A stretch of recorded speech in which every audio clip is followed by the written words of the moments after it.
I'll just get this out of the way right now. If you're an aspiring college student, if you're looking at schools right now and Syracuse is one of your schools and you clicked on this video because it has Syracuse University in the title, whatever, go to Syracuse. It has been the best 4 years of my life, and I guarantee you, whatever it is that you're looking for at this university, they have it, and it's going to be great. It's been a while since I sat down for Thomas Talks, and frankly, I'm very disappointed in myself for that. There's been a lot going on. The biggest distraction has been finishing out my 4-year degree as a film student at Syracuse University. 4 days ago, I did in fact graduate. I wanted to sit down and do a Thomas Talks and kind of reflect about my 4 years at Syracuse, because by far they were the most formative, life-changing 4 years of my life thus far. As many ups as there were downs, but I think that's just a part of life, and this school teaches you a lot about life. Right now, I am sitting in front of Sadler Hall, which is where I lived my freshman year of college. First things first, Sadler Hall is the best freshman dorm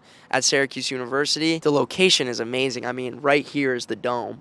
I'm looking at the dome from where I'm sitting right now. So my freshman year, this is kind of like an infamous story in my family now. On the first day of moving in, I repeatedly kept saying, I own this place. I would look to a building, I'd point at it, I own this place. I'd look at the dome, I own this place. I came in with this very brash confidence. I really wasn't trying to be ignorant, but I was so scared. I didn't know who I was, what I wanted. So for me, when I came in with that confidence, I was coping, bro. I was just coping. I figured, hey, well, I could be really nervous right now, or I could come in really excited. So that's what I did. And moving into college is so crazy because you literally know no one. And you're walking in to arguably one of the most insane ideas known to man, called a dorm. All right, let me break down the concept of a dorm for you. You, as an 18-year-old, are going to live with hundreds of other 18-year-olds in one building and share bathrooms, rooms, and pretty much every second with these hundreds of students that you're now living with. And good luck. Granted, I had so much fun. Within a week of knowing my freshman friends, I felt like I had known them for years. Those first few days of college are so formative. Every day feels like a million things happen because the place is completely new. You kind of grow an intense bond with each other. So that's what happened with me. Hung out all the time. We partied. We went to games. We went to class. We supported each other. We lived with each other. However, the caveat to that was it was incredibly hard. You don't really get much time to yourself. You don't get much time to slow down per se, and you miss home like that. I wasn't really focused much on film at that time. I was going to film classes. I was meeting other filmmakers. We had class projects that I would do, but I wasn't, I would say, totally dialed in on the filmmaking part yet. I knew it would mean more to me than the parties and the hanging out at some point. The other part of my freshman year, incredibly transformative for me, was I fell in love for the first time. It was my first time being in a relationship, and we were kind of in the same friend group. I learned a lot with that. And also, she lived in Sadler as well, so we almost started living together. And at 18, not knowing anything, forced into this new situation for the first time, and then I'm in love. That's the life experience where you're getting things thrown at you at 1,000,000 miles per second, and literally all you can do is try to figure it out and try to stay afloat. Not to mention, both semesters of my freshman year, I took 19 credits. And as the year went on, it became harder and harder to keep up with the workload. My freshman year was by far the most transformative year because I went from a very dependent 18-year-old high school student into a semi-independent college student who was faced with a lot of challenges that he had to figure out on his own. And it wasn't easy. But that, again, like, that's the education. You don't know what's right, you don't know what's wrong, and you don't know until you try. And then when you try, you either say, oh, that turned out well, or you try and you're like, wow, I should never do that again. And that's kind of what freshman year is all about. Sophomore year. This was my dorm sophomore year. This is Haven Hall, the second best dorm on Syracuse University's campus. My sophomore year was complicated. I really remember feeling in my sophomore year loving being a student. I loved going to class. I loved having a backpack, meeting up with friends whenever I wanted. I loved just the community on campus. However, my sophomore year presented itself with some huge challenges. First one being, things look different from my freshman year to my sophomore year. So even the people that I had met my freshman year, they were finding new lives themselves. They were finding new people themselves. I think a lesson that really became very prevalent to me my sophomore year is that people come and go. You have friends and then they slowly don't become your friends. And that's not necessarily anything that you guys are doing wrong. That's just a natural part of life. And kind of accepting that, well, not everyone's going to like me all the time. I can't be perfect for everyone. Those were some valuable lessons that I learned. I lived in a solo room, which was fire. If you get the chance, live in a solo, because you don't realize how valuable having your own space is until you don't have it. I was in a relationship that carried over from my freshman year into my sophomore year. By, I think, February of my sophomore year, we had broken up, and I experienced my first heartbreak. Arguably, it was one of the hardest things in my life to go through, if not the hardest, and I think a lot of people can relate to that. An amazing thing that happened my sophomore year, one of my lifelong friends, one of my closest homies, since we were 4 years old, Nick Muscatello, transferred to Syracuse University. You know, both me and him were still trying to figure out exactly where we fit in. I felt like I could really do more. Like, I had this thought in my head. I was like, yo, like, I could really work hard if I wanted to, and I could make something happen for myself if I wanted to. And so then a few weeks later, Nick says, hey, I'm starting this thing called Project Freefall. And I was like, I kind of like the name of that. And before long, we were grinding every single day, night after night, just trying to make something happen. We'd work until like 1 or 2 a.m. and then I'd go home, and then it would be a repeat. I'd go to class, and by 7 p.m. I was walking over to Watson, and me and Nick were working. Something about that really taught me the most rewarding thing that you can do in college, in my opinion, is take advantage of the resources that you have. And by the end of the year, we were finding some real success. I went from freshman mentality at the beginning of the year to, oh wow, like, I'm an entrepreneur and I'm starting something. I need to really, really work hard and dedicate myself. It's one thing that I'll say that always stayed consistent was that Syracuse University always supported me. Like, whether it was the community, whether it was the professors in the classes, the entrepreneurship side of campus, I was always being supported. I want to show you guys this. Hold up. As I'm filming this right now, you guys want a taste of the Syracuse community? Just to my left. Mind you, we haven't been in school in a little bit. We still got the fellas out here playing wiffle ball, just having a good time. That's kind of exactly what I'm talking about. It's like, whatever it is that you're looking for personally in Syracuse, whether you want to hang out with friends all the time and just have fun, whether you're trying to start a business, whether you're trying to meet new people, get exposed to new ideas, whether, like, literally whatever you want to do, I guarantee you there's a place at Syracuse University that can help you get there. Yeah, that was my sophomore year. Bro, I'm just realizing this too. Another thing about Syracuse that literally no one talks about, bro. There are real life black squirrels everywhere you go in Syracuse, bro. And it's actually lit. Oh my God, here it is. Hold up. Squirrels, bro. Have you ever seen it? Look at that. They don't tell you about this in the advertising, but there's black squirrels everywhere you go in Cuse. What the? Why is it laying like that, bro?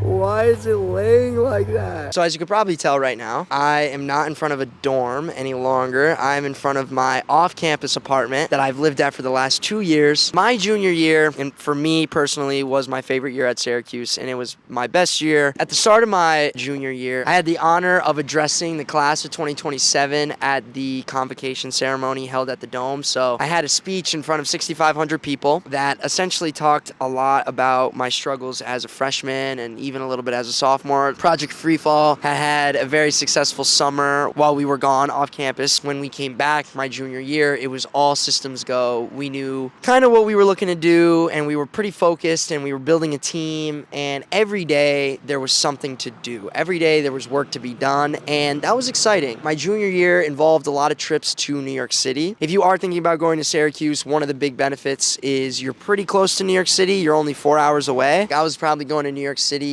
every other week to once every 3 weeks for Project Freefall, and it was fantastic. The classes that I took my junior year were pretty great. I would probably just encapsulate my junior year with just a lot of work and a lot of hustle and a lot of really good things coming my way. I just became really connected. Community on campus really started to see what I was doing and what Project Freefall was doing. And by this time, like, remember my freshman year, I was saying I didn't really think too much about film. By the time my junior year came around, all I could think about was film, and all I was doing doing was film, social media film, regular film, producing films. And it was really, really great. And I'm glad that, I got the chance to go all in as a college student, trying to recruit people to come in and meet new people and start something. That's where I met my lifelong friends. So if you do things that you love to do and you do it at a place like Syracuse, you're bound to find other people that also love to do what you do. They likely become your really close friend. And that's exactly what happened. By the end of my junior year, I had always wanted to make films, narrative films, feature films, films that could win me an Oscar someday.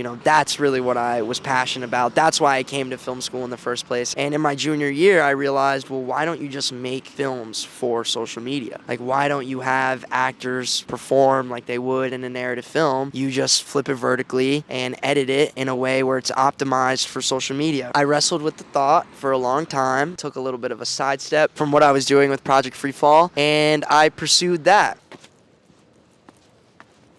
I now stand on one of my favorite buildings at Syracuse University, Hendricks Chapel. The reason why I chose this building to talk about my senior year is because my senior year felt very different than all the other years. This is the chapel, after all, and I feel like my senior year, I learned more about myself, and I learned more about my spiritual self, more than I had ever learned in years prior. My senior year provided me with a lot of answers that I had been really searching for my whole time at Syracuse. What is it that I'm going to pursue when I'm out of here, and what do I truly love? I would say that senior year, ironically, was one of my more challenging years when it came to just being me. I think that's a really important part of growth. If you want to grow and you want to become a better version of yourself, you're likely asking to have to fail a lot and struggle a lot more. Going into the year, I had a lot of confidence that I had figured out what I was going to be. And I felt like I had figured out my exact reason.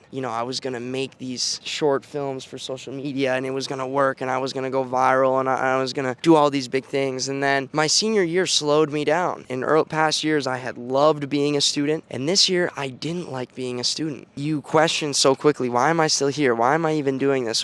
Like, what's the point? It can be really easy to just lose sight of a bigger picture, and this year really reminded me of what that bigger picture was. My senior year, in other previous years, I had worked really hard, and I had spent a lot of my time just kind of like dialed in and focused. My senior year really wasn't like that too much. Like, we were having so much fun, and we were going out, and we were partying, and look, sometimes that's a really great thing because it gives you insight into who you are, who your friends are, and how you guys all have fun together. It became much more clear to me what I wanted to do with the films that I was making. I could win an Oscar, I could reach millions of people with my films, I could do whatever, all these great things, but at the end of the day, a question I think you really have to ask yourself is why? And what are you doing to make the world a better place? And if you had asked me that at the start of my senior year, I probably wouldn't have been able to give you an answer, but now I can proudly and loudly say that my reason is to spread love. As cliche as it is, we live in a very heartbroken world. A world that I'm afraid drags a lot of people down more than it does push people up. Coming to a realization that love is the thing that I want to pursue more than anything else in my life. I wouldn't have had those things without my senior year. I wouldn't have had those things without the struggles and not everything going exactly how I would have wanted it to go. It's so funny. I had this thing where I was like, by the time graduation comes, I'm going to have something locked in. I'm going to have something locked in that we can celebrate, that I'm going to be doing, and it's going to be big, it's going to be grand. And I was so focused and determined to just like have something that I could say that I was going to become, and have something that I could say, oh, this is what I'm doing next. My graduation was a few days ago, and I don't have that thing. I don't have that thing that I could sit here and safely say, yeah, I'm going to be doing this in a few months. But I do have something that I wouldn't have noticed if I didn't have the year that I had. And I have me. I have me. That's all I need. I don't need a locked-in job. I don't need anything to tell me who I'm going to be and what I'm going to become. As long as I have me, as long as I have the heart that I have and the mind that I have and the belief that I have, things are going to be really good. And things are going to turn out just fine. I know more than ever that I want to make this world a better place. And I know more than ever how I can use my education in film, my passion in film, to make the world a better place. Letting stuff go, letting go of the worry. And as Paul McCartney said, letting it be and loving yourself is something that could change the world. If one person at a time could let it be and love themselves, I bet they'd be a lot more inclined to love the person next to them, which would then lead them to be much more inclined to love themselves and be more inclined to love the person next to them, and that cycle would go. Through my experience at Syracuse and through the ups, the downs, the in-betweens, I'm happy to be me. And I think that's really what it's about at the end of the day. And I'm grateful for really all of it. I'm going to miss this place. If you made it to this part of the video, I think you can probably tell by now that I absolutely love Syracuse University. I would recommend it to anyone. I will recommend it to everyone. Thank you, Syracuse, because I know I wouldn't be looking into this camera right now if it weren't for you. All love, all thanks, peace be with all of you.